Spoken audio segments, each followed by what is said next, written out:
Thanks for joining us on another edition of Talking Point on the Nigerian Television Authority, Nta Akure, the dynamic station. This is the program where we highlight and discuss issues in the society with the aim of informing, educating, and preferring solutions to this issue. I am Abiola Ariyo. It's good to have you join us on the program this evening.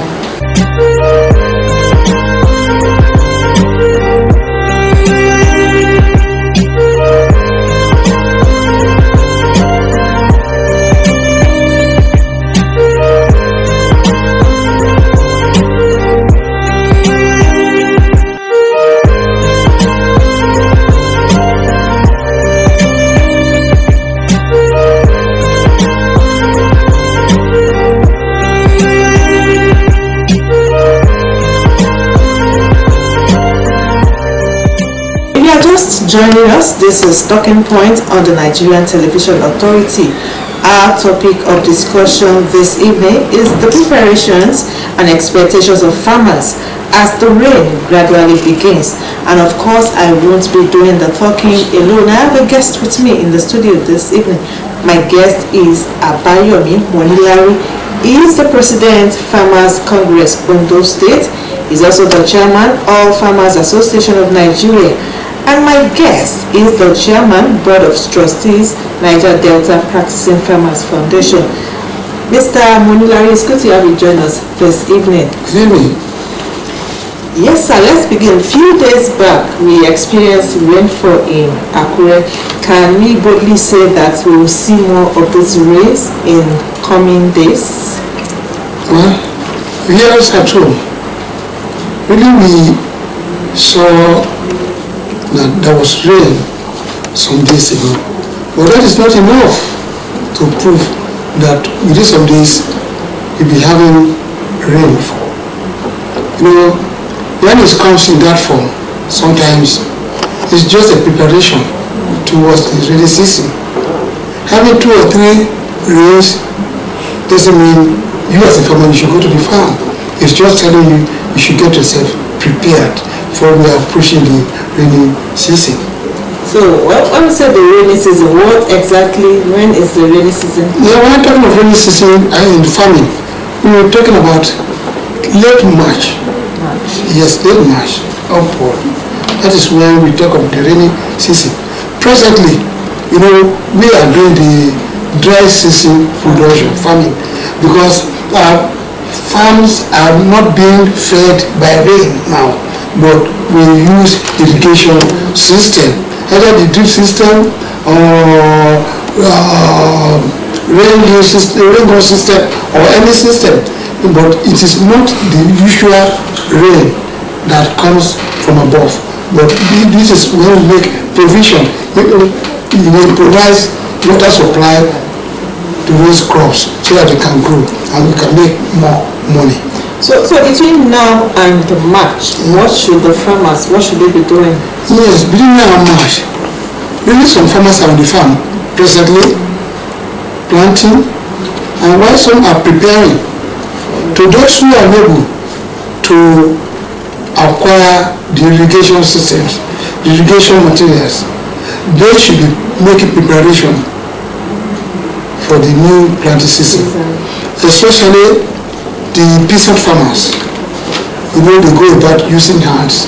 They should be doing their brushing by now, so that everything will be set before the onset of the rainy season. Now farmers should clear boundaries of their farms, especially those that have like 3 crops, that is cocoa, palm tree, and so on. They should make sure the boundary of their farms are being clear to prevent the hazard, that is to prevent outbreak of fire from entering into their farm through the bushes. You know, nowadays we have some boys, some people will go into the bush looking for meat, rabbits and so on. Carelessly they set fire on the farm. But the moment you as a farmer, you did clear and make sure the surrounding, the boundary of your farms are clean. Definitely, many times the fire comes in, and all you've labored for will be engulfed by fire within some days, within some minutes. But presently, farmers, and if you are no farmer, if you are not present trying to come into farming, now what you need to do is your budgeting. You need to do your budget. What do you want to go into? What type of farming are you going to? What is the size of the land? Where is the location of the land? You understand? Where will you get labor?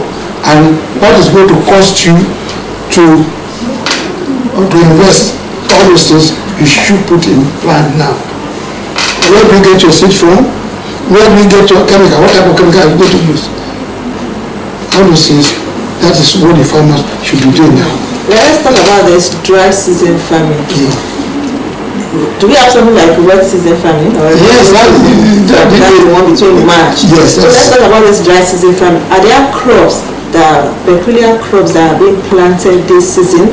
Then how do farmers go about this dry season farming? Yes, this season really, in a situation where we have the irrigation system, the farmers can plant throughout the year. That is, they can plant around. But in a sense, not every farmer has the capability of procuring all this irrigation system material. But presently, in our area here, people make use of drip system, that is drip irrigation system, and radium. And while the other one, some other people use the one we normally refer to as labu, whereby they channel water into their farms. You know, this period, because of the nature of our area,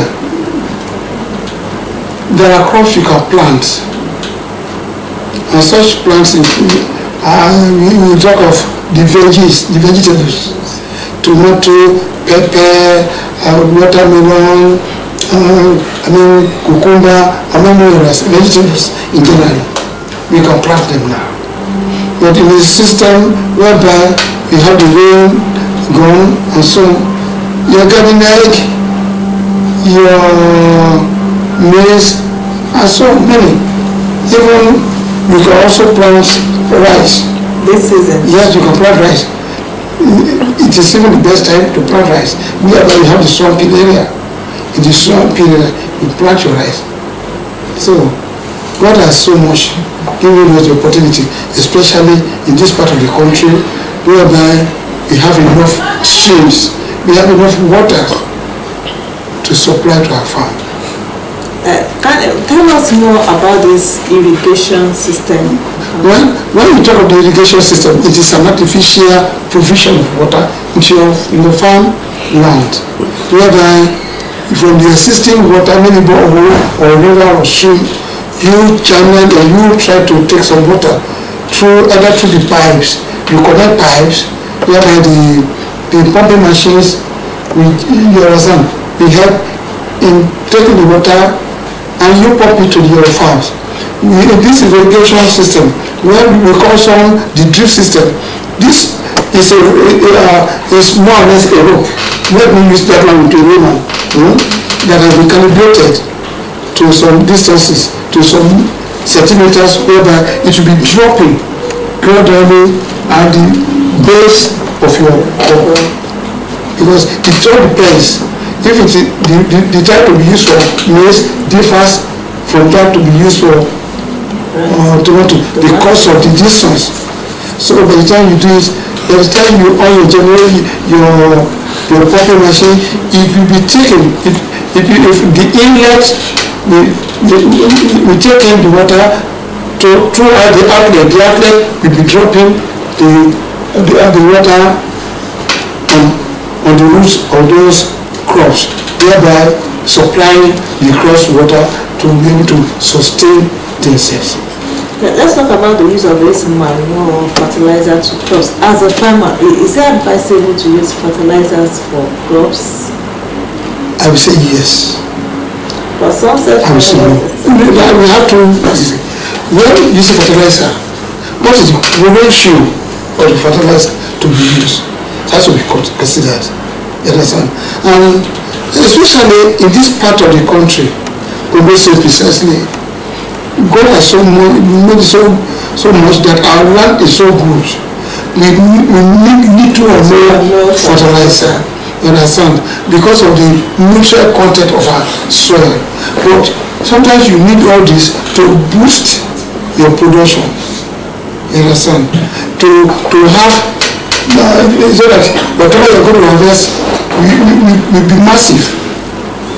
So that you'll be able to, what you invested on the farm, you'll be able to get it back.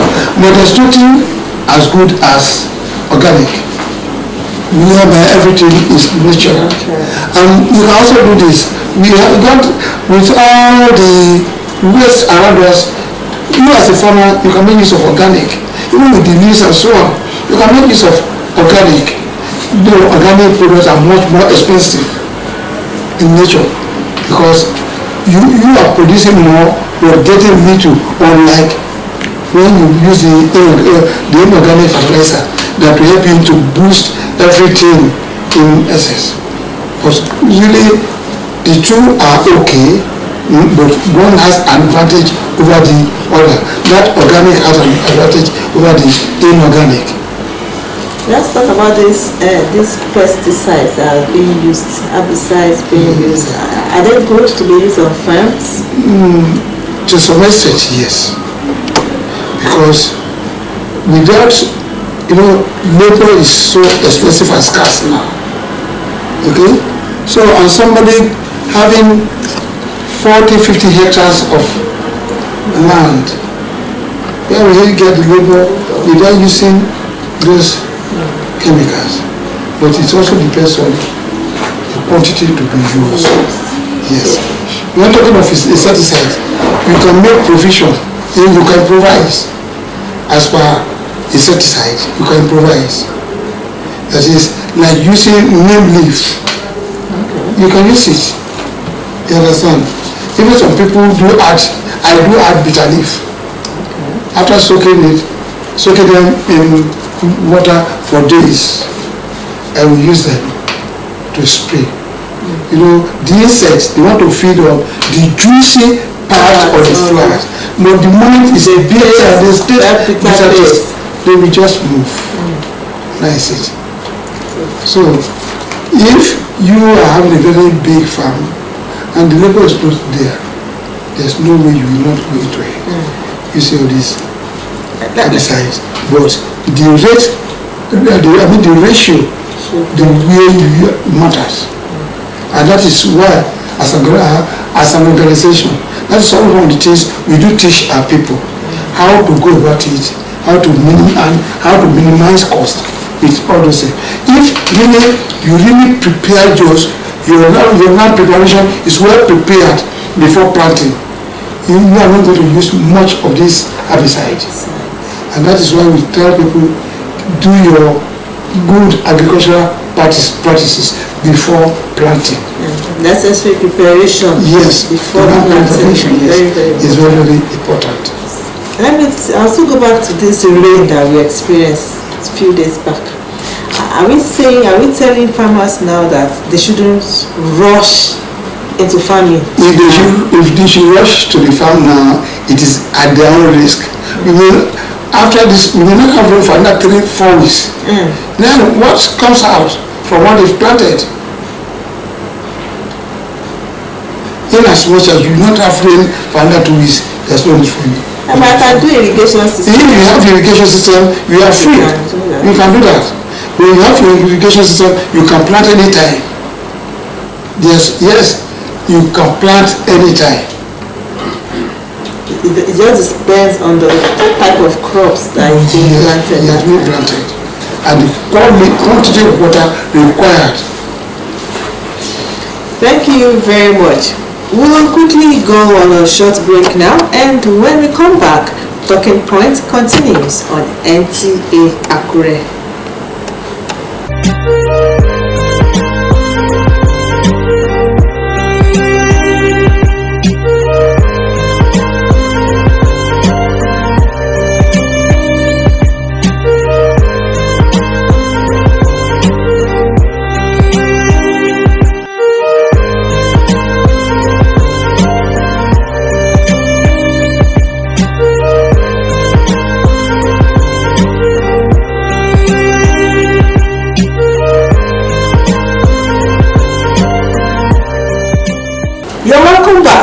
This is still Talking Points on the Nigerian Television Authority, Nta Akure. Our topic of discussion so far has been preparations and expectations of farmers as the rain gradually begins. And my guest has been Abayomi Monilari. He is the President, Farmers Congress on Ondo State. He's also the Chairman, All Farmers Association of Nigeria, and he's also the Chairman, Board of Trustees, Niger Delta Practicing Farmers Foundation. Yeah, Mr. Monilari, I want you to advise our farmers. What is your advice to them? Fellow farmers, the nation are looking onto us for food security, and we need to do it. We need to tell them that we know how to do it, and that we can feed the nation as per our slogan. Without us, the nation will not exist. But at the same time, we need to put into practice all that is required to make sure we have abundant food supply. And this year, as the rain is gradually setting up, I want us to do everything possible, especially in Ondo State, to make sure we go into the farm, produce as much as we can, so that the prices of food items can come down. Because if you should notice of our data, because we made some investigation here and there, it is being noticed that Ondo State is the most expensive state when it's come to food. Yes, but we can crash it down through massive production. We can crash it down if we go to cluster farming. We can crash it down by encouraging ourselves. We can crash it down by collaborating and not competing. There's no need for competition, but there's need for collaboration. When we collaborate, we will be able to move the mountain. And at the same time, we also, like the farmers, we have some hindrances. We also appeal to the government. And that's my last question. In what way do you think the government can help farmers? What can farmers do? Yes, the government of Ondo State really they will try, but we are overstretched. We are asking for more because we want to meet up this with our colleagues in other states. Like, we need tractors, because how many hectares will I be able to do with labor? When I note within a week I can have over 20 hectares with tractor. Then, and how many laborers am I going to get to cultivate 20 hectares for me? So we are appealing to the government to please get the farmers tractors. Even when we talk of herbicide, all these chemicals, there's no nation in the world that doesn't subsidize anything farming. We want the government to give us enough and quality chemicals, because we have those chemicals that are not original, that are, we normally call it baruf. Yes, those chemicals that are not quality ones. You understand? But if the government is taking from any manufacturer, the government knows that it's taking a quality one, and by the time they do that, they should subsidize it for the farmers. And if they want to do this, they should give it to us at the adequate, appropriate time, because farming is time bonding. It's time bonding. By the time the government does that, we'll be proud when we say that we are able to produce for our people. Not even that, the problem is also insecurity. Like some farmers, our 5 farmers killed recently. You understand? Many people will be running away from the farm. They will run away from farming. But if the security is there to protect both farmland and the farmers. People will risk it. We have that courage to go to the farm. And the government can also do this for them to be able to monitor, to have effective security control. If the government should open up land and the farmers comes in and that grow as a cluster, and the farmers comes in, they'll be able to monitor and protect the farmers. It's not out of mind if the government should give some, in terms of loan, to the farmers at a more digital low interest rates. If all that are put in place, Ondo State will come back to where we were when it comes to food production in this country. Thank you very much. I want to say a very big thank you to Mr. Abayomi Monilari. You're welcome. We hope when next we call on you, gladly oblige our call. Definitely I will. Viewers at home, this is where we will be drawing the curtain on today's edition of Talking Points. Join us same time next week for another edition. Till then, I am Abiola Ariyo. Good evening.